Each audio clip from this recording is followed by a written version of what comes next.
मैं डॉक्टर विकास Nautiyal, associate professor history. आज हम आधुनिक भारत के अंतर्गत रिवॉल्ट्स इन ब्रिटिश इंडिया यानी अंग्रेजों के समय में, ब्रिटिश काल में, औपनिवेशिक काल में किस तरह के कितने विद्रोह हुए, कैसे विद्रोह हुए, उनके बारे में चर्चा करेंगे।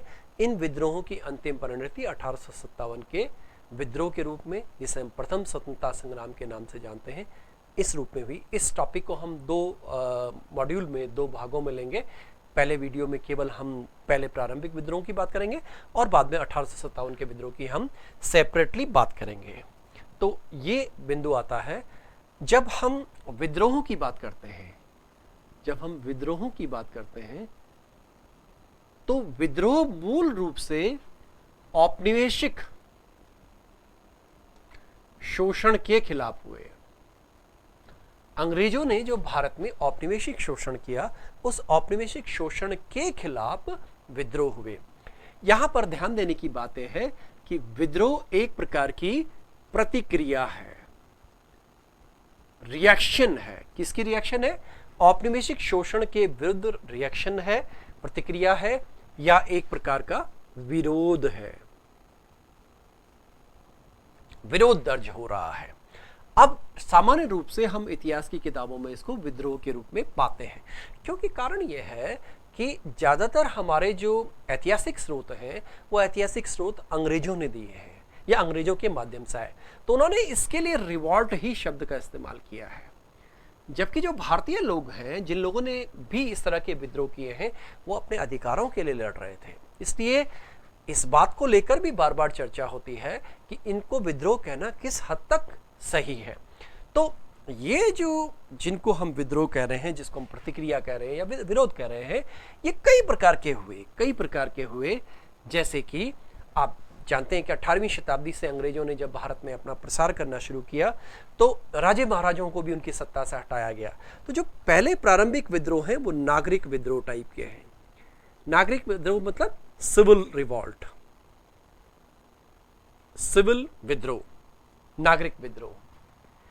इसमें ज्यादातर या तो दीवान लोगों ने विद्रोह किए, दीवान, या सिविल सेवा वर्ग ने विद्रोह किए, या पुलिस या फोर्स ने विद्रोह किया।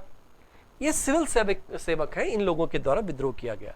जैसे कि हम पाते हैं, ये खूब पूछा जाता है एग्जाम में, अभी पिछले आरपीएससी के एग्जाम में था, 1809 में एक विद्रोह हुआ जिसे हम कहते हैं वेलुथम्पी का विद्रोह। वेलुथम्पी का विद्रोह, ये त्रावणकोर का दीवान था, तो इसको बाद में फांसी दे दी गई। ये नागरिक विद्रोह में ज्यादातर अंग्रेजों ने इन विद्रोहों का दमन कर दिया। उसके बाद दूसरे नंबर पर आते हैं जो कि बड़े महत्वपूर्ण विद्रोह हैं, जनजातीय विद्रोह, ट्राइबल रिवॉल्ट्स। ये बात अपने आप में समझने की है कि प्राचीन काल से लेकर के, प्राचीन काल में जब हम कौटिल्य के अर्थशास्त्र की बात करते हैं या उस तरह के और ग्रंथों की बात करते हैं प्राचीन भारत के, तो वहां पर भी आठविक राज्य का उल्लेख आता है। आठविक राज्य जनजातीय राज्य हुआ करते थे, और जब हम रामायण महाभारत को देखते हैं तो वहां पर भी जनजातीय राज्यों की चर्चा आती है। जब हम औदुंबर की बात करते हैं, योधे की बात करते हैं, तो इनके संबंध में कहा जाता है कि ये जनजातीय राज्य थे। तो सवाल ये पैदा होता है कि जनजातीय राज्यों की संकल्पना हमारे देश में प्राचीन काल से ही हुआ करती थी, और इस देश की पॉपुलेशन का एक हिस्सा जनजातीय रूप में सदैव से रहा है। अब हालांकि अभी तक जनजाति की कोई एक वेल डिफाइंड ऑर्गेनाइज परिभाषा अभी तक नहीं आ पाई है, लेकिन इसकी कई सारी परिभाषाएं हैं। तो ये अपना आप में एक समुदाय होता है, जिस समुदाय का अपना कुछ ताना बाना, अपनी कुछ परंपराएं, अपने कुछ सिस्टम होते हैं, और ये मुख्य समाज से पृथक होता है। मुख्य समाज से, जैसे भारत की बात करें तो भारत का जो मुख्य समाज था और रहा है, वो समाज हमारे यहाँ पर वर्ण और जाति के आधार पर डेवलप हुआ। लेकिन इनके यहाँ ऐसा नहीं होगा, ट्राइबल स्ट्रक्चर में ऐसा नहीं पाया जाएगा।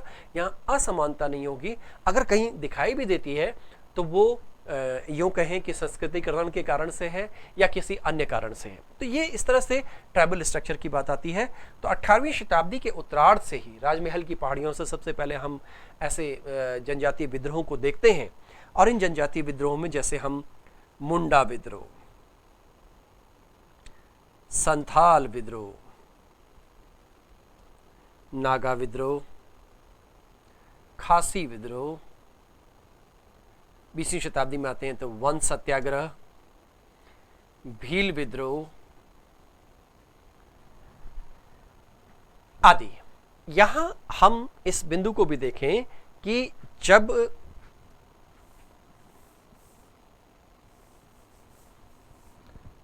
हम भीलों की बात करते हैं तो भील महाराष्ट्र में थे, मध्य प्रदेश पश्चिमी उत्तर प्रदेश में थे, गुजरात में और दक्षिणी राजस्थान में भील रहे। और भीलों के बहुत से नेता रहे। बाद में एक राजस्थान में हमारे नेता की चर्चा भी आती है जिनको हम गोविंद गिरी कहते हैं, मोतीलाल तेजावत कहते हैं, ये नाम आते हैं। एक नाम आता है टंट्या मामा, ये 19वीं शताब्दी के ट्राइबल लीडर्स हैं।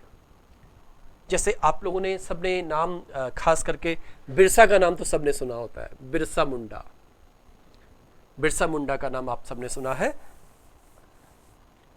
सिद्धू और कानू, तो ये 3-4 नाम मैं जो ले रहा हूं, इन नामों को अपने आप में महत्व है। टंट्या मामा, ये बेसिकली टंट्या भील नाम आता है इसका, और बाद में इनको पकड़ लिया गया और इनको फांसी दे दी गई। अंग्रेजों की जो सशस्त्र बल था उसने पकड़ लिया। बिरसा मुंडा के साथ भी पूरा युद्ध होता है और उनको भी कैद कर लिया जाता है। 1895 के आसपास की बात है ये। सिद्धू और कानू का विद्रोह जो है 1855 का है। तो ये वो जनजातीय विद्रोह है जिन जनजातीय विद्रोह के नेता, ये इन नेता अपने आप में एक ऐसे लोग रहे जो कि माइसनिक टाइप के लोग थे।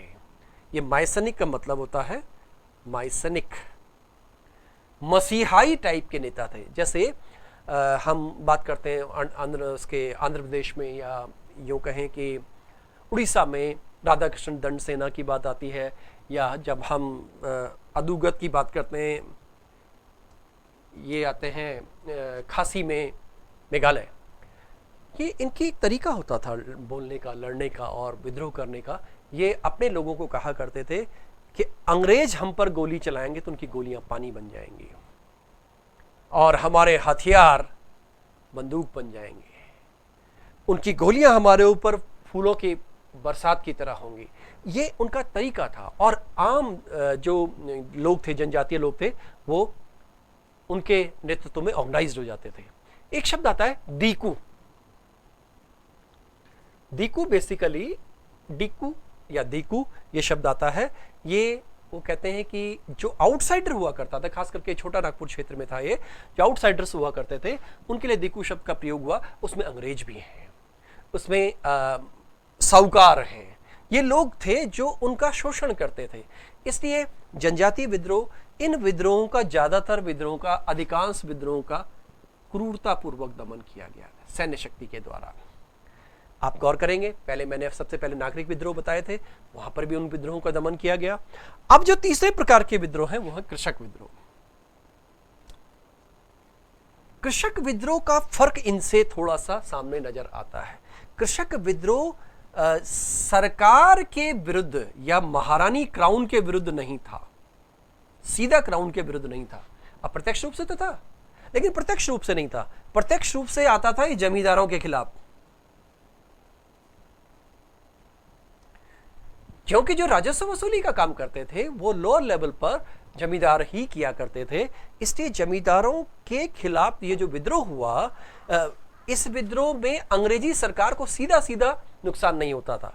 यहाँ तक कि पाबना विद्रोह जैसे जो चर्चा आती है, जो बंगाल में थे 70-80 के दशक में, 19वीं शताब्दी में, वो तो पहले नारा लगाते थे महारानी की जय हो।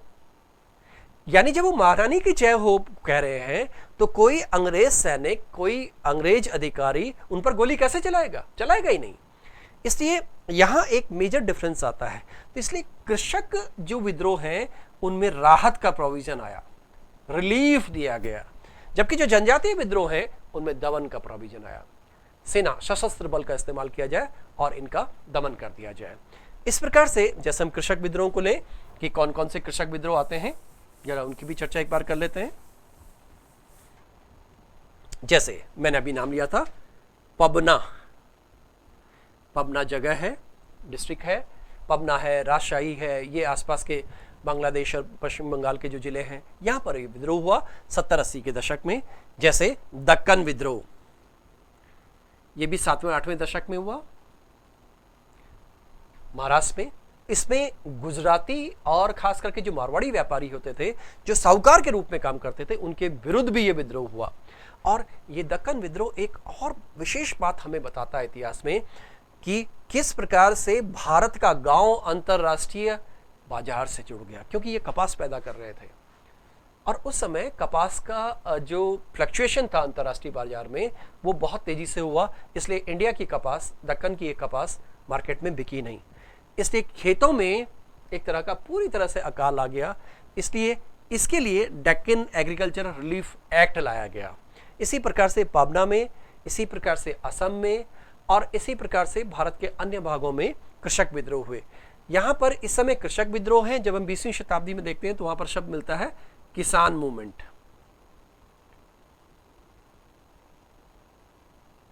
सामान्य रूप से दोनों शब्द एक जैसे हैं, लेकिन शब्दावली का फर्क है। सोशियोलॉजिकली तो इनमें डिफरेंस है, लेकिन इनमें हम देखते हैं कि जो किसान आंदोलन है, ये जो कृषक आंदोलन है, इन कृषक आंदोलनों की जो प्रक्रिया है वो थोड़ी भिन्न प्रकार की रही। अब इन्हीं कृषक आंदोलनों और जनजातीय आंदोलनों का जो एक परिणति थी 1857 के विद्रोह के रूप में हुई। इसीलिए यूपीएससी में भी एक बार क्वेश्चन पूछा गया है कि क्या जनजातीय विद्रोह या कृषक विद्रोहों के आधार पर 1857 का विद्रोह हुआ। इस बिंदु को लेते हुए हम बात करेंगे। आज विद्रोहों की चर्चा हम यहीं पर समाप्त करते हैं। 1857 के विद्रोह को हम सेपरेटली अलग वीडियो में टेकअप करेंगे। थैंक यू, धन्यवाद।